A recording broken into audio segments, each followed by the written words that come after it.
Baru saja kita melalui tahun 2021.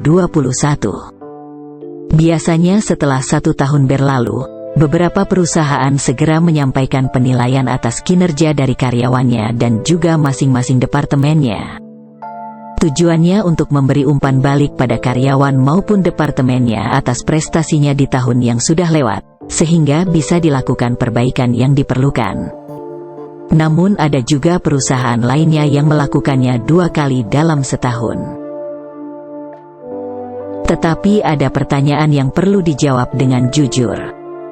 Seberapa jauh pengaruh dari penilaian kinerja tersebut terhadap perubahan positif di periode kerja tahun selanjutnya? Ingatlah bahwa dalam prakteknya, penilaian kinerja tersebut dilakukan hanya setahun sekali atau 2 kali di beberapa perusahaan. Pada saat mengevaluasinya, hal itu membutuhkan data yang kuat dan akurat. Tentunya diharapkan agar itu tidak dilaksanakan hanya untuk formalitas saja, tetapi sungguh-sungguh untuk dasar melakukan perbaikan dan perubahan positif di tahun selanjutnya. Masukan dari beberapa perusahaan mengatakan bahwa kurang efektifnya hasil penilaian kinerja untuk melakukan perbaikan dan perubahan positif adalah karena format penilaian kinerja itu yang kurang sesuai. Akibatnya, hasil penilaian itu menjadi kurang mewakili cerminan hasil kinerja dari tiap-tiap orang. Ada juga masukan lain yang mengatakan bahwa pelaksana evaluasi dan yang mengisi penilaian kinerja tersebut tidak memiliki data yang lengkap dan akurat, apalagi untuk periode setahun atau 1 semester. Oleh karena itu, kali ini kita akan melihat lebih dalam ke format dan metode pelaksanaan penilaian kinerja. Adakah kesalahan dalam menyusun format dan metode penilaian kinerja, sehingga hasil evaluasinya masih membingungkan? Kira-kira format dan cara seperti apa yang diharapkan dapat memperbaiki situasi yang ada? Untuk memeriksanya, kita akan coba melihat hal-hal berikut ini yang seringkali dianggap sebagai penyebab kurang efektifnya penilaian kinerja tersebut.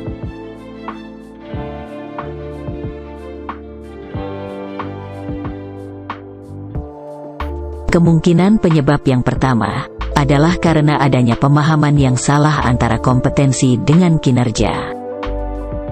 Pemahaman yang salah mengenai kompetensi dan kinerja dapat menyebabkan susunan poin-poin kriteria penilaian kinerja menjadi salah arah. Dalam prakteknya, beberapa perusahaan seringkali gagal fokus, lebih menilai kompetensi karyawan daripada kinerja. Contohnya, dalam penilaian seringkali dicantumkan poin-poin kepribadian seperti integritas, tanggung jawab, antusias kerja dan lainnya yang sejenis, di mana hal-hal tersebut lebih merupakan kompetensi dan bukan kinerja.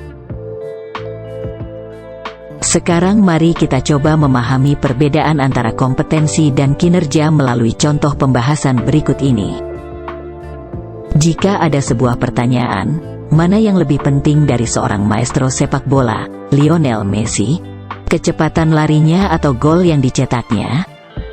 Saya yakin, mayoritas akan menjawab bahwa yang lebih penting adalah jumlah gol yang dicetak oleh Lionel Messi. Mengapa? Karena dalam konteks kinerja, mencetak gol adalah target seorang Lionel Messi. Ketika dalam pertandingan, kinerja dianggap baik ketika dia mampu mencetak gol, atau setidak-tidaknya membantu rekan-rekannya untuk mencetak gol. Makin banyak, makin baik. Nah, sekarang kita sudah mempunyai persepsi yang sama untuk contoh tersebut. Kecepatan larinya adalah kompetensi, dan jumlah golnya adalah kinerja. Jangan sampai terbalik ketika kita menilai kinerja Lionel Messi dalam suatu pertandingan. Jika kecepatan larinya bagus, tetapi hanya berputar-putar dan tidak ditargetkan untuk mencetak gol, maka pertandingan itu menjadi tidak menarik, dan tim sepak bolanya mungkin hanya akan menduduki peringkat paling bawah. Jadi sebaiknya, hal yang terkait kompetensi, tidak dinilai dalam evaluasi atau penilaian kinerja. Namanya juga performance evaluation alias penilaian kinerja. Jadi yang dinilai difokuskan ke kinerja, bukan kompetensinya. Bukan berarti kompetensi tidak penting, namun karena konteksnya adalah penilaian kinerja, maka yang utama dilihat adalah kinerja. Kemungkinan penyebab yang kedua adalah terlalu banyaknya parameter yang diukur, sehingga kurang fokus. Kesalahan kedua yang seringkali terjadi adalah karena awalnya berkeinginan untuk menilai dengan lebih detail, sehingga parameter yang diukur menjadi sangat banyak. Namun hal ini malah mengakibatkan kriteria penilaian menjadi semakin banyak tersebar kemana-mana sehingga presentase atau bobot per poin penilaiannya menjadi semakin kecil. Kalau masih ingat mengenai hukum Pareto, konsepnya menyatakan bahwa tidak semua aktivitas akan memberikan dampak yang besar. Biasanya hanya sekitar 20% dari keseluruhan aktivitas yang akan memberikan dampak 80% manfaatnya.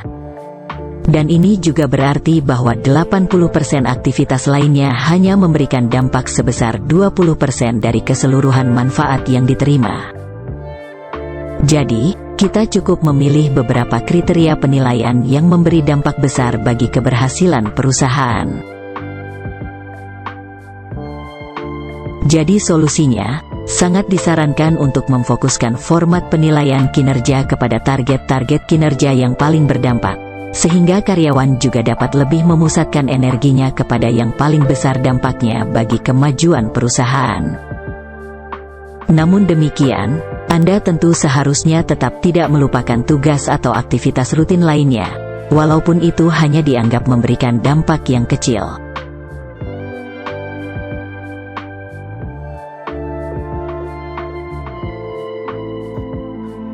Kemungkinan penyebab yang ketiga adalah bahwa target kinerja dibuat secara umum, sehingga perlu diinterpretasikan dengan jelas dan benar oleh si penilai.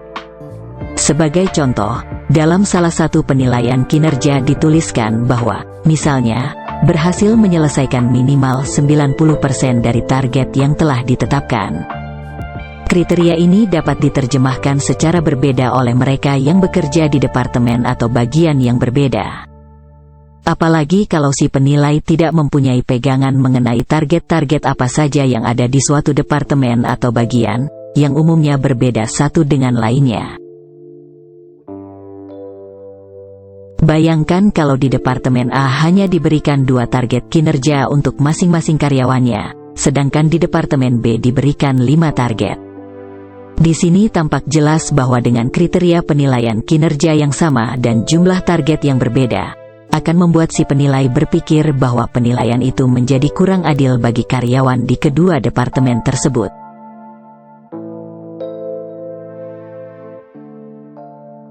Jadi, sangat disarankan untuk menyesuaikan kriteria penilaian kinerja sesuai dengan target di masing-masing departemen atau bagian, dengan mempertimbangkan asas keadilan bagi seluruh departemen di perusahaan tersebut. Hal ini bisa diperoleh dengan mendiskusikan terlebih dahulu kriteria penilaian dan target dari masing-masing departemen dan bagian, sebelum penilaian kinerja disosialisasikan.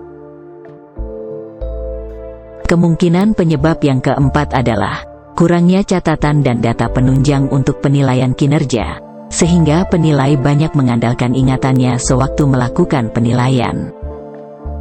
Ini juga hal yang seringkali menyebabkan penilaian kinerja menjadi tidak akurat dan memberi dampak yang kurang maksimal.